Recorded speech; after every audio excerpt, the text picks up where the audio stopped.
नमः शिवाय सांबाय सगणाय ससूनवे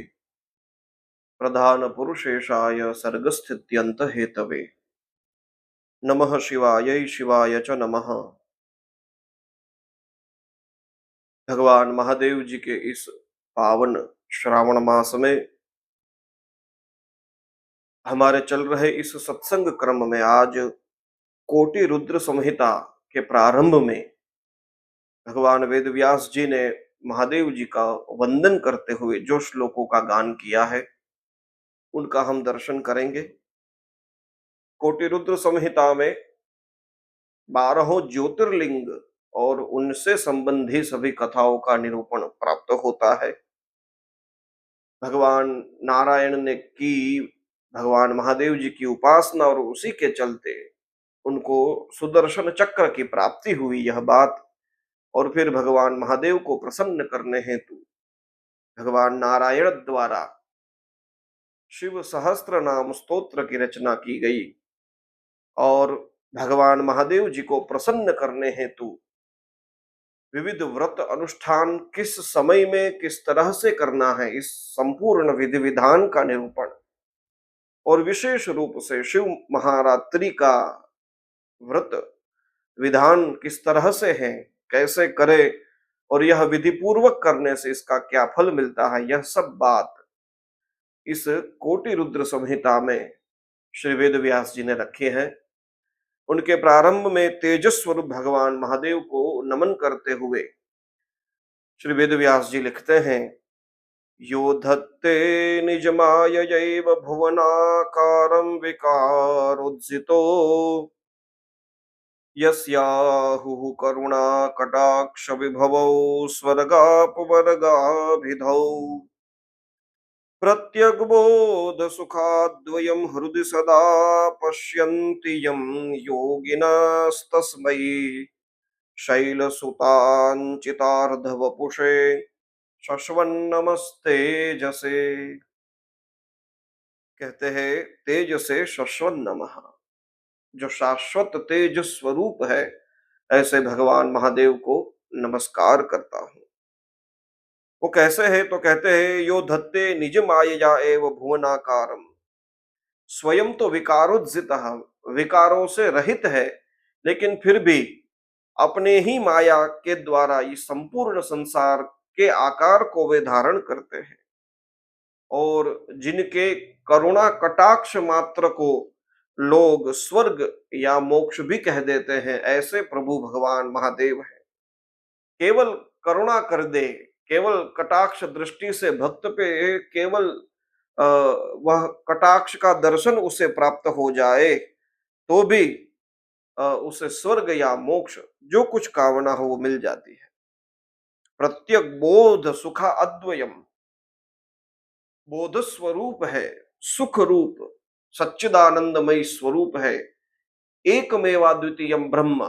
उनके अलावा और कुछ कहीं नहीं है। ऐसे परमात्मा जिनको योगी सदा हृदय पश्यन्ति, जिनको जो योगी है वे अपने हृदय में जिनका दर्शन करते हैं और जो शैल सुता मां पार्वती को अपने अर्ध अंग में स्थान दिए हुए हैं, यस्यांके च विभाति भूधर सुता,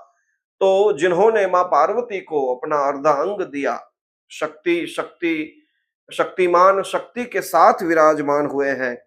ऐसे परम तेज स्वरूप परमात्मा को नमस्ते मैं नमस्कार करता हूं। इसी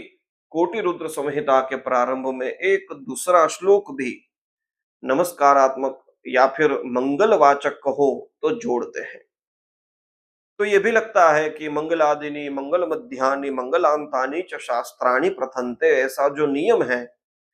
तो ये कोटि रुद्र संहिता के प्रारंभ में भगवान महादेव से मंगल की जो कामना करता हुआ यह दूसरा श्लोक श्री वेद व्यास जी ने लिखा है, तो ये मध्य मंगलाचरण रूप भी है, ऐसा भी मानना चाहिए। श्री वेद व्यास जी महाराज लिखते हैं, कहते हैं, कृपा ललित वीक्षणम स्मित मनोग्न वक्त्रांबुजम शशांक कलयोज्ज्वलम् शमित घोरतापत्रयम् करोतु किमपि स्फुरत् परम सौख्य सच्चिद्वपुः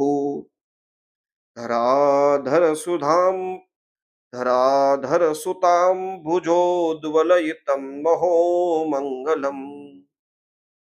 कहते हैं कृपा कलित वीक्षणम,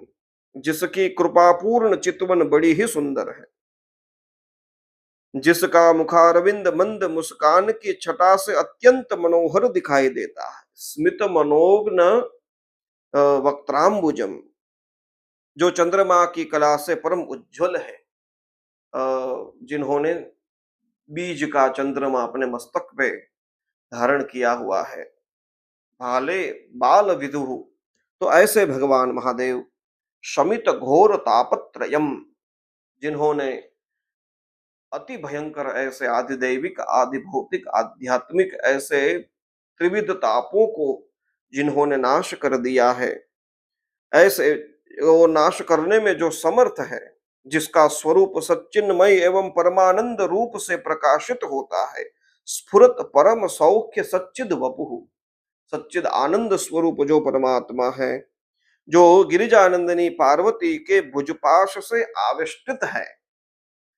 धराधर सुता भुजोद्वलयितम, धरा कहते हैं पृथ्वी को, उसको धारण करने वाला हिमालय उसकी सुता मतलब मां पार्वती, और उनकी भुजा से जो आविष्टित है, ऐसे वह शिव नामक कोई अनिर्वचनीय तेज पुंज है, जिनका नाम नहीं, वे परमात्मा किमपि, यह शब्द अनिर्वचनीय शब्द हेतु है, ऐसे भगवान महादेव करो तो मंगलम, सबका मंगल करे। तो इस तरह से सबका कल्याण करने वाले भगवान महादेव जी के पास से मानो मध्य मंगलाचरण के रूप में इस कोटि रुद्र संहिता के प्रारंभ में श्री वेद व्यास जी महाराज सबके लिए मंगल कामना करते हैं। ओम नमः शिवाय।